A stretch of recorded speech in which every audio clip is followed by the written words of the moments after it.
Auprès du feu qui danse, au cœur de l'auberge du plateau d'Ulysse, en cette heure où les skieurs convergent vers Louisette pour satisfaire leur appétit d'authenticité, Roger Latapie et ses comparses lancent quelques chansons.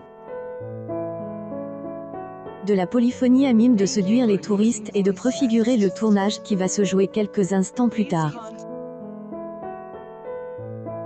Car avec le concours de l'aubergiste barégeoise qui leur servira sa garbure, de Frédéric Desbris, le responsable de l'appel sauvage dont les chiens de traîneau donnent aussi de la voix sur le plateau voisin, ils vont être les acteurs d'une tranche de vie authentique pour les camarades d'Échappée Belle, l'émission phare de France 5, qui dépasse régulièrement le million de téléspectateurs. Louisette serre la garbure sous elle droit d'auteur il des camarades d'Échappée Belle. Photo AB. Quelques jours plus tôt, les équipes ont suivi Roger jusque dans les bois des gorges de l'Euse d'où il sort le buis avec lequel il donne vie aux flûtes ses tambourins ancestraux, dans son atelier d'Ibo.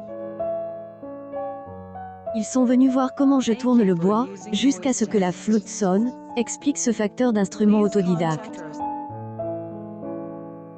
Ils ont pu voir la difficulté pour maîtriser le son.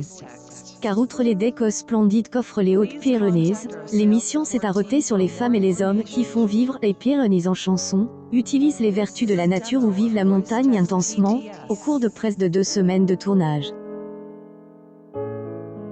Il y a tellement de choses à raconter, à vivre et à partager. On reviendrait ici au printemps et ce serait une autre histoire.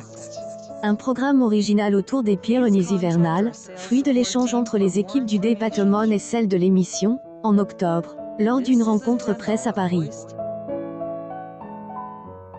De là sont mises une succession de séquences de l'on à Maubourguet, de l'I à Cotteret, chacune frappe du sceau de l'émerveillement et de la découverte de savoir-faire, de tradition, de vertu.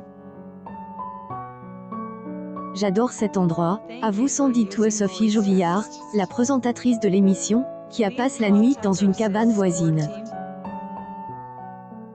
On avait vraiment envie de faire une émission centrée sur les Hautes-Pyrénées. Alors qu'il y a quelques jours encore, on avait des incertitudes liées au manque de neige, tout s'aligne. On a des conditions optimales pour nous. C'est un département qui suffit largement de cadre pour toute une émission. Il y a tellement de choses à raconter, à vivre et à partager. On reviendrait ici au printemps et ce serait une autre histoire. 2 équipes, l'une pour les sujets, l'autre pour les plateaux, ont ainsi arpenté le territoire. Ici dans le Pays Teuil, et même si on est dans une vallée ferme, on sait recevoir, glisse Louisette Corré qui tient l'auberge qu'avait ouverte là sa grand-mère. Je suis heureuse de les accueillir. Nous sommes des montagnards, des paysans.